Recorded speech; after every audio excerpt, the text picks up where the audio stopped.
I don't do this for me. I do it for everybody else that works for me because they get an opportunity to shine and grow. And my job is to make them better each and every day so they can go on and do their next thing, because, and whatever that is. And I'm not ever ashamed or upset when someone says they're leaving me for a bigger opportunity.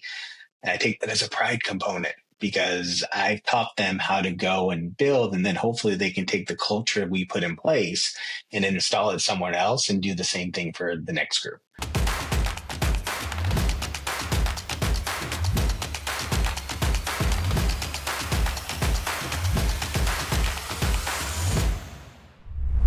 Welcome to another episode of Whisking It All. We're joined today by Gregg Majewski, founder and CEO of Craveworthy Brands. Gregg, thanks for joining us. Of course. Great to be here. Looking forward to the conversation, like all of the conversations that we have on all the podcasts. Yeah, 100%. I mean, I know. We'll get into your stuff too, because I know you got your own podcast. I know you do a lot of public speaking, and you're no stranger to the hospitality space, to say the least. So, obviously, I know, but for our listeners, can you tell them what is Craveworthy Brands? So Craveworthy Brands is I guess it's not new, but in the term of everything, it's still new.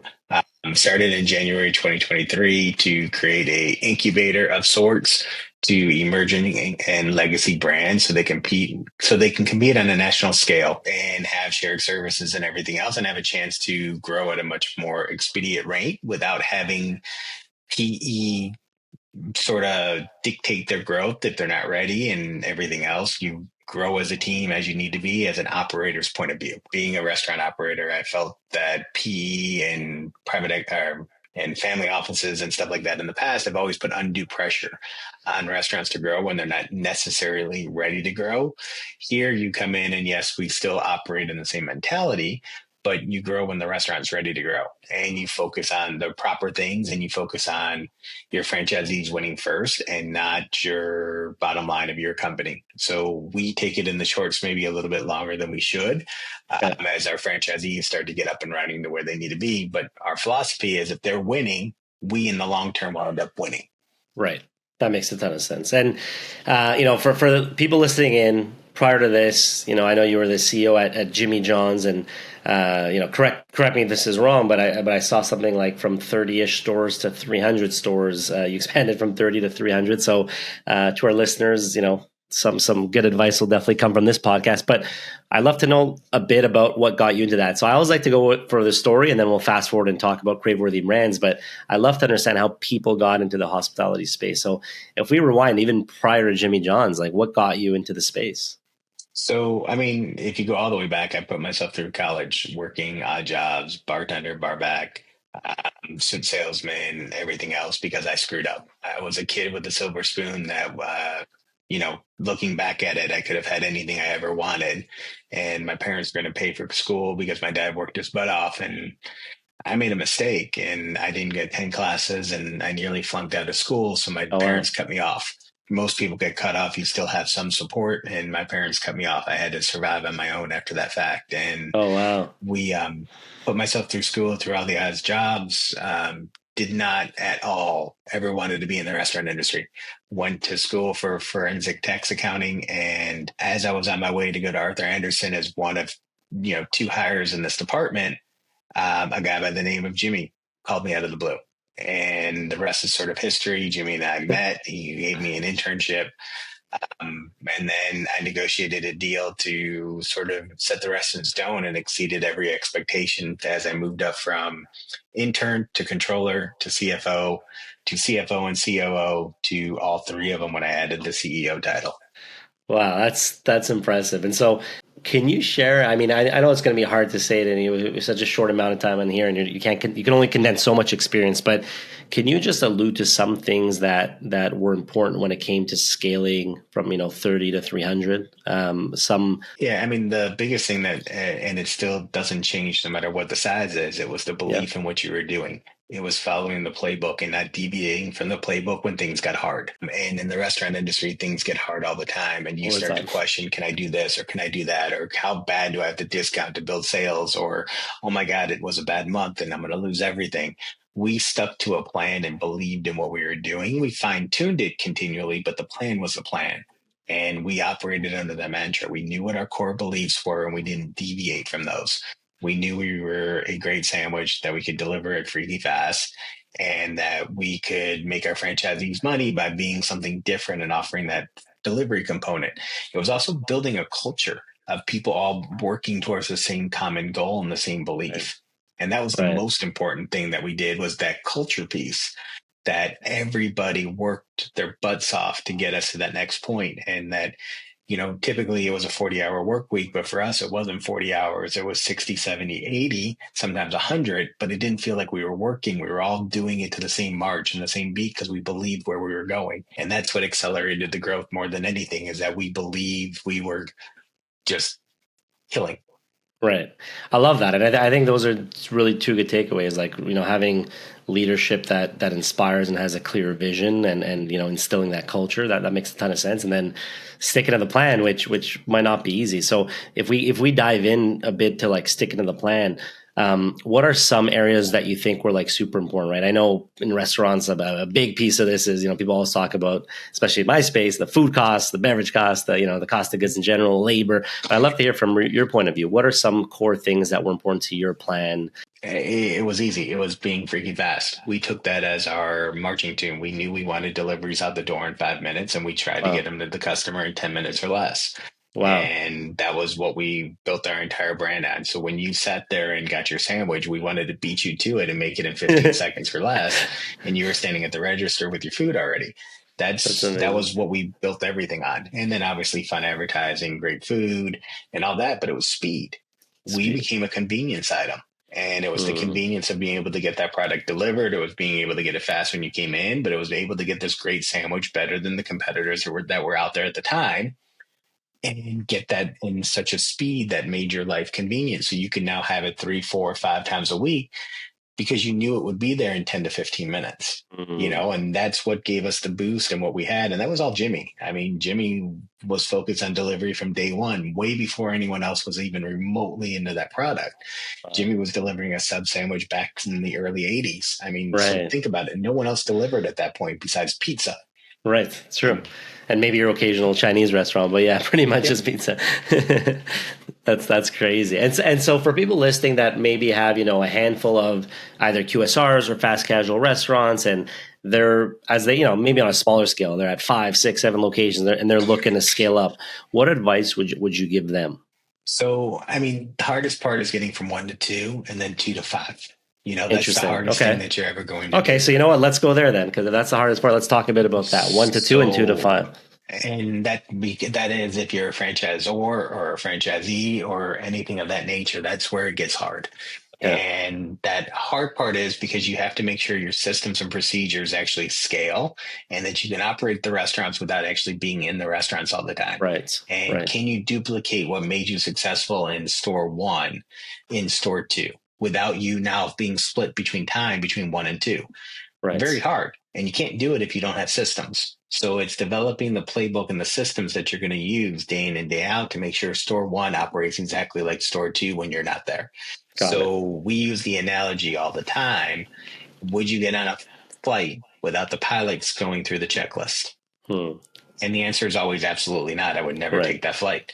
Why would you open up a restaurant if your restaurants don't operate underneath that same checklist every day? Why would a customer come in and spend that money with you if it's not duplicated exactly the same because your checklists are perfect? So Hmm. while you're building from 1 to 2 and you're thinking about that, make sure your checklists and your systems are easily duplicated and then easy to follow so you have that to fall back on. Really Then you nice. manage systems. And then it's easy. You ask the question, hey, this didn't go right today. What went wrong? Was it a system fail or was it an employee fail? If it's an Right. employee fail, you retrain, you educate, and not. If it's a system failure, you rewrite the system, tweak it so you don't have that problem going forward. Makes And that's sense. what I built my entire career on, is that mantra. That Hmm. then gets you from 2 to 5. And 5 is hard because now you have 4 people running restaurants or 5 people running restaurants. And now Right. you need procedures for an area manager and RD on how to Interesting. still be profitable as you start adding those layers of costs.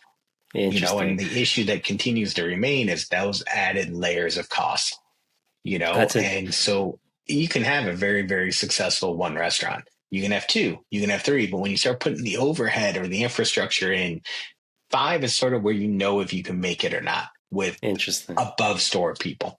Interesting. That's super cool. Yeah, because I can see how it's different challenges. 1 to 2 is probably, like you said, a big milestone because you're delegating and creating playbooks for the first time. So you're like, this is a big step. But 2 to 5, you're right. It's like now you're thinking about each area Yep. manager. Yeah, it's super interesting. And so let me ask you this: what got you from so obviously doing some crazy stuff at Jimmy John's, 33 to 300 locations, and I'm sure that's the high level story, but there's the day to day. I know how stressful the restaurant space can be and the ups and downs. But fast forward, what kind of got you to Craveworthy? Like I'm curious about that transition and story. So, I mean, I always knew that we were going to do this. After I left Jimmy John's, I went and consulted for almost everybody in the restaurant space. I was a huge franchisee through different groups where I owned restaurants from a ton of different brands as investors. I've opened up and designed over 200 restaurants. I knew this was always going to be sort of where I was going to go. Right. But I made a promise to myself when my family went through some hard times with a little girl, and about just having children was not the easiest thing for us to ever do. That I wanted to be home for my kids growing up. Hmm. And so I enjoyed that time, and I was fortunate enough to enjoy that time because of everything else I had. And then when my kids were old enough and in high school and all that, I was started laying the groundwork in 2017 to start acquiring these brands and Okay. started investing in some brands. And then in 2022, pulled the trigger to go full on board. Wow. But I always knew I was going to do this. It was just a matter of, I was lucky enough to be young enough in this industry that now most people are getting their first bite of the apple at my age. And this is time number 3. This is Wow. chapter 3 already for Right. me. Right. That's awesome. I knew when I could do it and around the life that I wanted to have and the dad that I wanted to be for my kids. That's really cool. That's really special. Thanks for sharing that. And for people that don't know, like, can you kind of maybe go through some of the brands? Because I know I even just looking at the website, there was some brands I didn't even know of. So some really cool, unique concepts. I'd love for you to like highlight, some of the concepts. So, I mean, the brands continue to evolve. So Right. this past week we added Fresh Brothers Pizza. We have Genghis Grill, BD's Mongolian, Flat Top Grill, Budlong Southern Chicken, Hot Chicken Takeover, Taim, Sum Sum, Sigiri Indian Barbecue. Those are the main brick and mortar brands. And Yeah. then we have a virtual platform, which we call Craveworthy Kitchen, that has 16 unique virtual brands that make up it that then operate in our individual restaurants. Oh, And that's so cool. we have a ton of brands, but 3 of those brands operate in the one brick and mortar. Like, so Got it. those 16 all use the equipment and all the food and all that to create different menu items that we then add incremental revenue to through this Favorly Kitchen model. That's smart. Yeah, I was looking at the website. I saw like one of them, the virtual brands was, I like the name. That's what stuck with me was Nomad Dog. Yep. Like hot dogs from around the world. That's pretty cool. Mm-hmm. And so I'm curious when you guys think about, let's say, the virtual brand, excuse me, and sharing, one kitchen and obviously like recipe ingredients and all that, and using that as leverage. Do you guys actually, when you say virtual, does that mean those brands can only be ordered through like delivery or third party, or in the physical store can people also order those 3 brands? So we're slowly rolling out the fact that you can order them in the restaurant. We're Got not it. afraid, and we're proud because they're our brands to Yeah. advertise that we have these. Okay. So the new webpage and the new site, when you go to Genghis Grill or one of those, you'll see Craveworthy Kitchen brands available in your restaurant. Ah, that's So cool. we're going to start tying that in. So, oh, I want that. Oh, that sounds really good too. Let me throw in a Lucky Cat Poke Bowl or whatever the brand is that's operating in that one. We're not running from that. We're also allowing our consumers to buy those items in the restaurant, which just again helps us build incremental revenue, or they know it's there. Maybe one Yeah. person doesn't really want to go in and get hot chicken, but they'll be fine with a hot dog and fries for dinner. I Right. don't now cancel out the Vita vote a little bit, but we're proud of the brands that we are. So we're front facing. It's Craveworthy Kitchen. Where most people with virtual brands don't want that to be known, we're Yeah. all in on it. That's cool. And, might as well take every dollar you can get, especially today. Yeah, yeah, 100%. And you know, myself being in the inventory space and all about, like I said, recipes, ingredients, and all that stuff, and so invoices from suppliers and costing. So I nerd out on that stuff. So obviously, when I hear virtual brands and leveraging one kitchen for many different brands, I love that. I'd love for you to maybe touch on that, like how. Can you maybe go through some of the advantages, let's say, that from a just operational or business standpoint? So, I mean, let's look at the basics. And no restaurant is fully at capacity. It's impossible. You build these Right. kitchens to do four, five, six times the dollar amount that we do today. So we know that every restaurant in America has capacity, and there may be some that don't in certain hours, without a doubt. But in those off hours, Right. there's capacity. Right. We designed menu taking account what the kitchen needs for those equipment for those brick and mortar, the main brands. We designed recipes and product around what they all have in place. So the menu items and the SKUs, and we try to bring in no more than 5 additional SKUs Okay. to create these menu items. Okay. And that sounds like, oh my God, you can't do much with it, but you got to think of all the ingredients every restaurant has. Hmm. You can do so many things. And then we create unique brands to operate with that in the forefront. What that does for us is, in our case, we know that we can increase sales by $500,000 through our virtual brands. Wow. So $500,000 in incremental revenue after you pay your delivery fees and everything else, if that's the way it is, Yeah. you're covering your G&A for that restaurant, Wow. which now makes you extremely profitable. Right. That's super And so interesting. that's the game plan and the matrix behind why we're doing it. I Okay. wanted to find a way to have my franchisees and my corporate stores make more money without having to do much more. We have the Mm. labor already, we have the SKUs, we pay for the rent and everything else, but I need to lower those costs. So we created this to help do that. That's super neat. And obviously, I see it. You're clearly passionate about what you do. I'm curious, what's been the most fulfilling part of this new venture so far, at least, right? It's a I long mean, journey. the most fulfilling part has always been building the team and watching the team grow. I mean, Mm. back in the Jimmy John's days to now, that has always been what I've been most excited about. I don't do this for me. I do it for everybody else that works for me because they Mm. get an opportunity to shine and grow. And my job is to make them better each and every day so they can go on and do their next thing, That's cool. because, and whatever that is. And I'm not ever ashamed or upset when someone says they're leaving me for a bigger opportunity. And I take that as a pride component Right. because I've taught them how to go and build. And then hopefully they can take the culture we put in place and install it somewhere else and do the same thing for the next group. I love And that. so most restaurant people are always so mad. I can't believe I spent all this money. I did all this. I trained them. They were with me for 5 years. How dare they leave me? And I look at it as we did this together. We went, this is a huge opportunity. I'm so proud of you and go. What a great perspective. And that's my job. And so as long as that's what we're doing and we continue to have people grow, then we win because the company continues to get better, but that means the people underneath them continue to get better. Yes. So I can just constantly promote from within. If Yes. that's the culture you build, you never have to worry about someone leaving because you already always have a bench. Now obviously some big positions and stuff like that, you got to go and hire from the outside, Yeah. but most of the time you want to build from within or from within your network so your Yes. culture stays in Yes. together. Yes. Yeah. I love that. There's a quote that came to mind when you were saying that. It was like, someone, I'm going to paraphrase, but someone says, what happens if I spend all this money training this person and they get good and then they leave? And then the person responds and says, well, what happens if you don't train them and they stay? you know?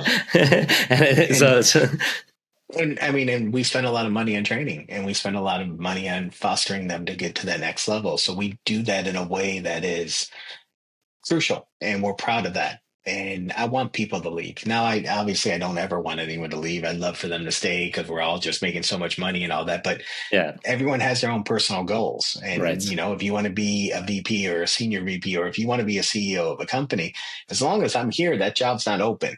So if Right. you have an opportunity to go and be a CEO of a company and start doing your path, I'm going to support you, champion you, and help you get that.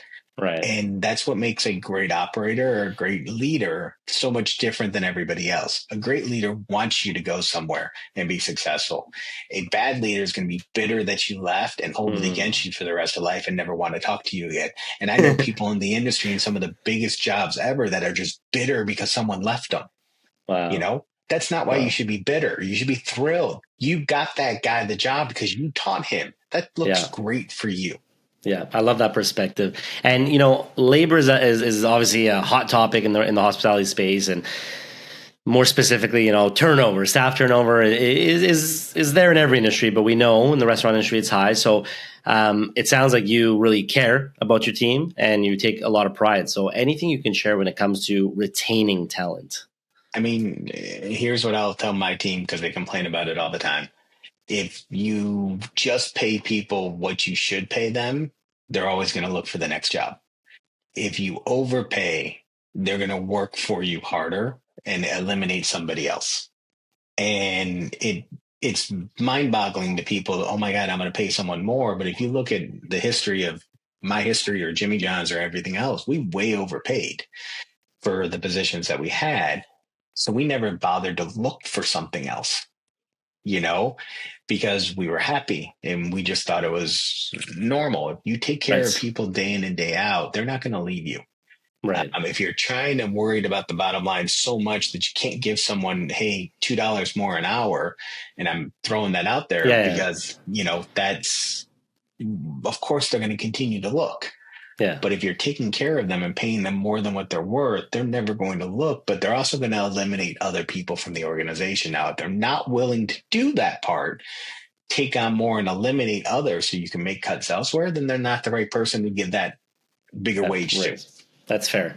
And from what I've seen, I imagine it's similar in the restaurant space, but we're in the tech space, we work with restaurants. But what I've noticed, and I'm curious to get your perspective, is sometimes a 30%, let's say, markup, right? Like let's say you're paying someone X amount a year and you overpay by 30%, is that the value is disproportionately higher. It's not like you're getting 30% more value, you're getting like 100% more value.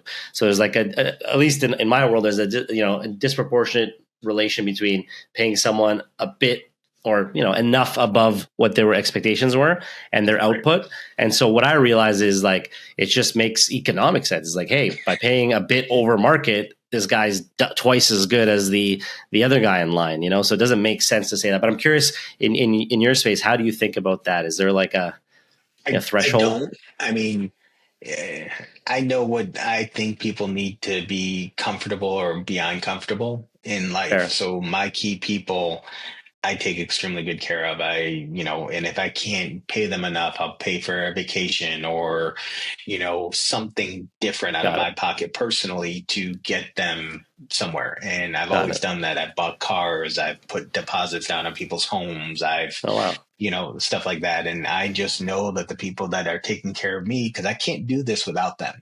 And I can't do this without an incredible team. I know that. So it doesn't matter how much money I'm making today. If I need to take, 50,000 or whatever from my savings to help someone get to the next point, then that's my job to do because they're going to reward me 10 times over. Now I own the company. I'm the biggest shareholder.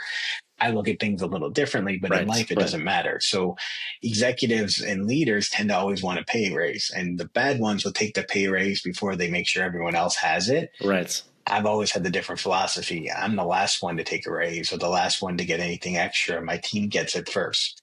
Once Yeah. my team starts making all their money and starts performing because they're being taken care of, I'm going to get it in the end. Yes. And that's really where my head has to be as I build the company, not worried about, oh, what am I getting today? Yes. I love that. Your I love that. leaders have to look out for the people below first and Yeah. not, again, turn down.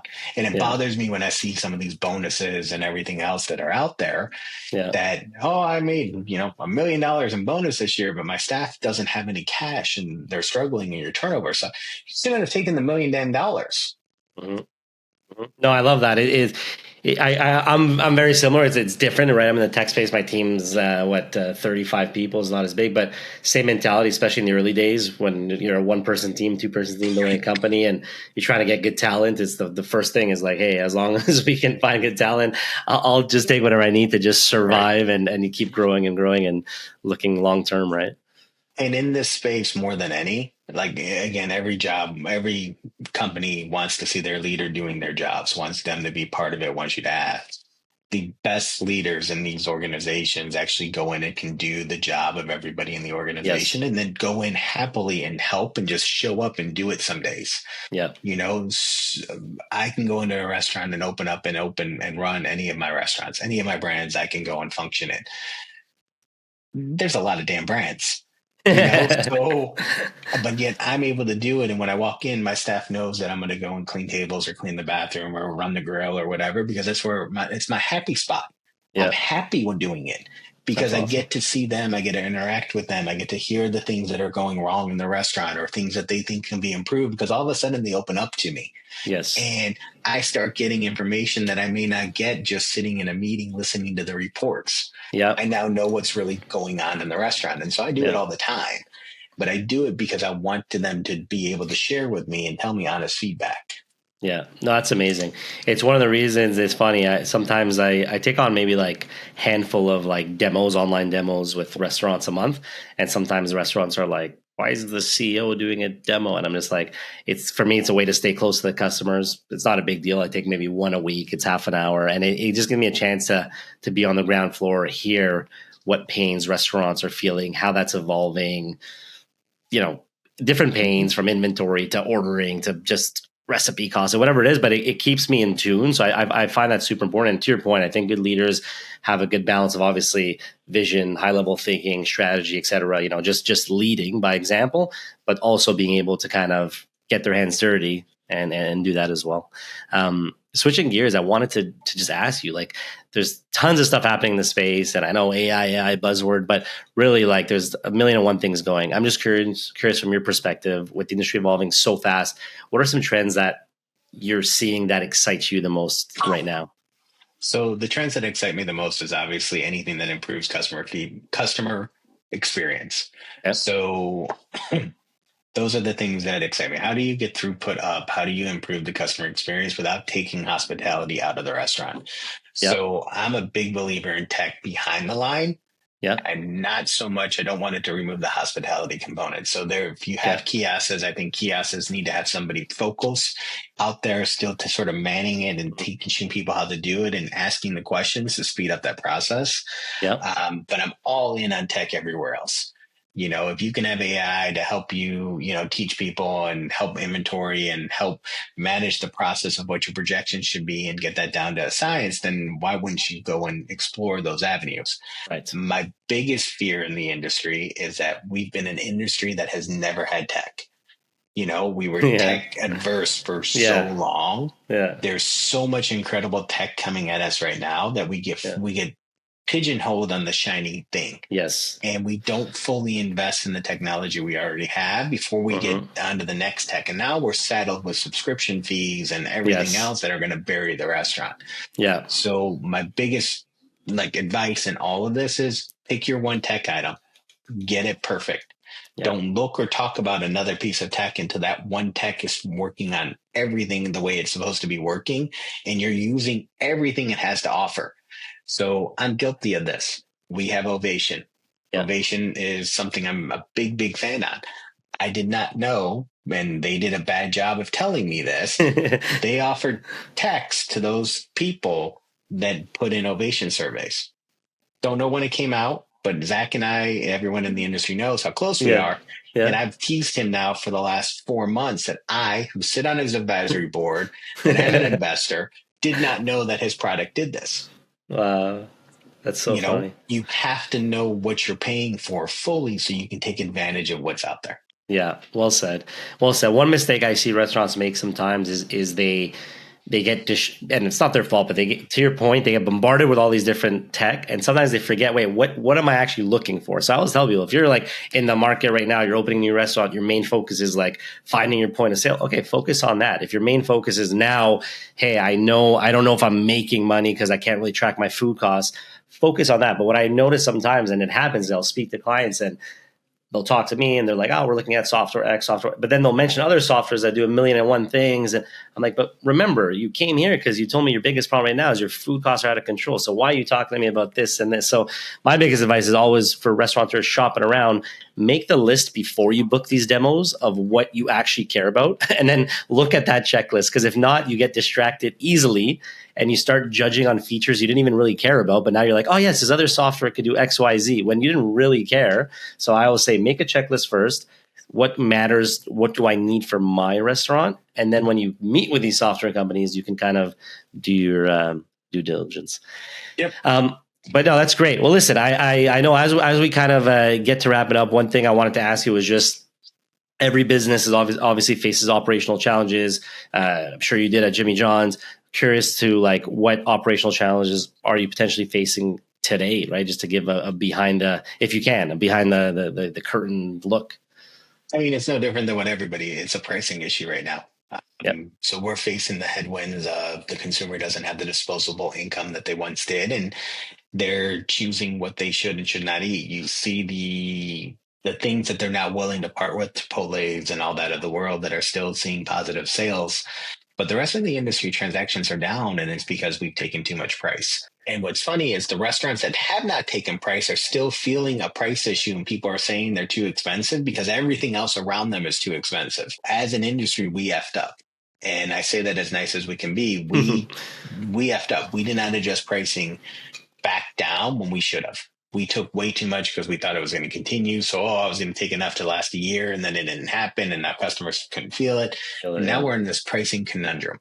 That's not going away until they feel better about the state of the economy. And when that happens, there will be a lever that goes off again. It's never going to be the lever that gets back. And unfortunately, you're not going to get the 20%. They're not going to see wages go up 20% on the 24% that food costs went up. Inflation on those items. They're not going to get a 24% increase in pay. Yeah. So the issue then becomes is when do they get sick of being at home and they're willing to spend that money, and that becomes a focal point. That's the biggest headwind. That's the issue. That's something we're going to have to struggle with. And the industry's got to get better at not setting the pricing for different times of the day, surge pricing. That's not what I'm talking about. But we need to have pricing where if our costs go up, we go ahead and jack our price up. And when costs come back down, just like the grocery store, milk charges $5 for milk one week, and then it's $2.49 the next week. When our costs go down, we have to adjust our pricing back. Right. Makes sense. Thanks for sharing that. That's super insightful. And look, like I said, as we're wrapping up, I got two more for you. One is I want to know just what's on the horizon for Craveworthy Brands. What's next? I mean, we say Craveworthy, and I mean, when I built this company or built any company, it's our job to dream big and as big as we possibly can, and where you're going to go. We set the lofty goal that we want to be 1,000 restaurants in 5 years. Wow. And we want to have $1 billion in system-wide sales and all these things. Now, I know we can't ever hit those goals. That may be impossible, but you have to work towards getting them. But if you set goals that you think are possible, then they're easy to hit, and they're not really goals. Right. So, I mean, that's on the next. It's going to be rolling out our franchise, and getting our franchise system up and running, getting the franchisees that we sold to achieve the American dream. And once that happens, everything else sort of falls together. And then, of course, there'll be other deals and some new things that come down the line, and maybe even a couple in a few weeks. Yeah. So we'll see.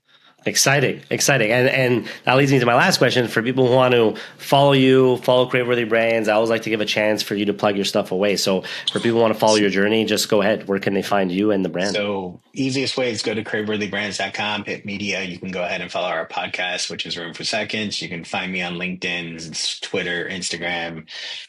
You name it, I have it. Gregg Majewski, just type it in, it will come up. But again, we give advice, we continue, and it's not about building our brands. Everything we do on those media pages, that's what talk about them and stuff like that. But our podcast and all that other stuff is really giving back to the industry that's been so great to me. And, and so we do everything that we possibly can to make our industry win. I love that. So that's what those podcasts are for. Amazing. And we're going to include those links too in here. So if people are watching this either on YouTube or on Spotify, whatever, we'll include the links to the website, to your podcast, so people keep learning. It's why I do this show. I try to get experts like yourselves on here who have lived it, who have seen it, who are still living it, and can share their wisdom and knowledge. So with that said, Gregg, I really appreciate having you on the Whisking It All podcast. Thanks for being here. And once again, Gregg Majewski, founder and CEO of Craveworthy Brands. Thank you. It was a great time. If you want to learn more about Whisk, head to whisk.ai and book a demo.